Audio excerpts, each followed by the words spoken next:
So in this Microsoft Word tutorial video, I'm going to be showing you guys how to change or how to edit the page color of a document here inside of Microsoft Word. So as you can tell, the page color does default to white, but if you wanted to change that, it's a super simple and easy solution. So just go to the top left here to where it says Home, Insert, Draw, and then this design button right here. Press on Design.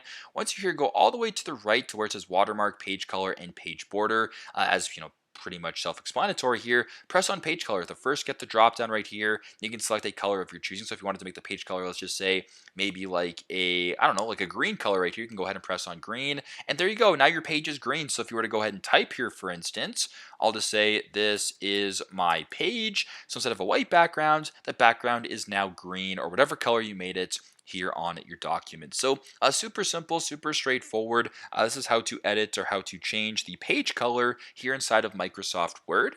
Thanks again for watching, and I hope this video helps.